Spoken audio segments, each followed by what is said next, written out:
Saudari-saudaraku yang terkasih, selamat malam atau selamat pagi, sudah berganti hari ya. Bapak Ibu, saudari-saudaraku yang terkasih, ketika kita mendengarkan bacaan-bacaan di bagian awal, kita seperti semacam menapak tilas ya atas karya keselamatan yang dilakukan Allah kepada manusia, kepada dunia ini. Betapa Allah hadir bagi dunia ini dan Allah menyatakan dirinya sebagai yang berkuasa, dan kita pun diajak untuk mengakui kekuasaannya dan menjadi umatnya. Saudari-saudaraku yang terkasih, hanya dalam kebangkitan Kristus kebaikan dan kekuatan akhirnya bersatu. Orang baik dan benar menang. Hanya dalam kebangkitan Kristus dibuktikan bahwa kasih itu lebih kuat daripada maut. Dan di dalam Kristus serta di dalam kebangkitannya, sebuah harapan yang benar-benar baru sungguh dihadirkan bagi seluruh umat manusia. Harapan bahwa jika kita tetap bersatu dengannya melalui iman dan kasih karunia, kita akan bangkit bersamanya, bangkit dari kubur kita, dan hidup selama-lamanya bersama dengan Dia. Jika Kristus tidak bangkit dari kematian, apa gunanya penderitaannya? Apa gunanya kasih-Nya yang dilambangkan dengan penderitaannya, jika kejahatan dan kematian mampu memadamkannya? Maka hanya cahaya terang kebangkitan yang memberi makna pada kegelapan salib yang berlumuran darah. Kita hanya dapat bertahan pada peristiwa Jumat Agung karena kita tahu, karena kita meyakini bahwa Minggu Paskah sudah dekat atau kebangkitan itu akan nyata dalam kehidupan kita. Hari ini kita harus menikmati sukacita Paskah ini, bersyukur kepada Tuhan karena telah mengizinkan kita untuk berbagi dalam kemenangan ini, karena telah memberi kita pengharapan baru. Mari kita biarkan Paskah mengubah hidup kita.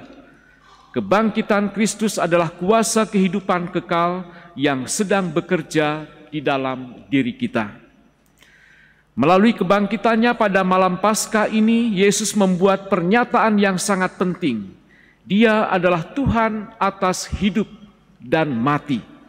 Dia memiliki kuasa untuk membebaskan dan menyembuhkan kita. Kita telah mati bersamanya melalui perayaan Prapaskah dan misteri-misteri sakramental.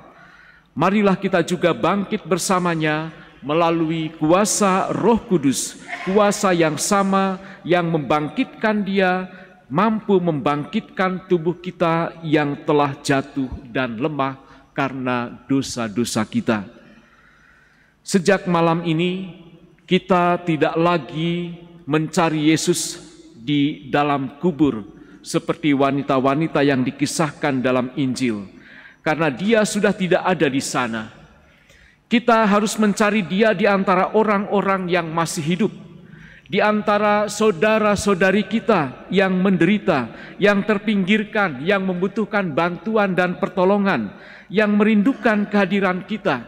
Mungkin itu orang tua kita yang sudah lama kita lupakan, yang merindukan kehadiran kita. Mungkin mereka yang membutuhkan pengampunan dan belas kasihan dari kita karena kesalahan dari Dia tidak diampuni oleh kita. Kita harus mencari hal-hal yang terang, hal-hal yang mulia, dan hal-hal yang memuliakan Allah.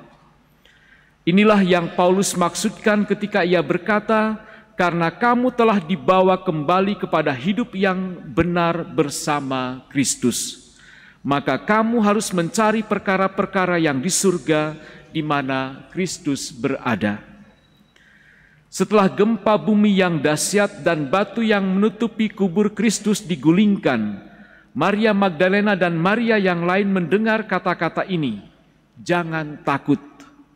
Ini adalah kata-kata yang sangat kuat, yang perlu kita rangkul, yang perlu kita hadirkan di dalam kehidupan kita, di dalam hati kita, di dunia yang telah jatuh ke dalam dosa. Mudah sekali bagi kita untuk berkecil hati karena situasi-situasi hidup yang seringkali mungkin kita anggap tidak menentu. Kita boleh melihat kembali situasi ketika kita menghadapi pandemi virus corona. Cara hidup kita mengalami perubahan yang sangat dahsyat, yang sangat besar. Dan dengan perubahan ini ketakutan telah masuk ke dalam hidup kita.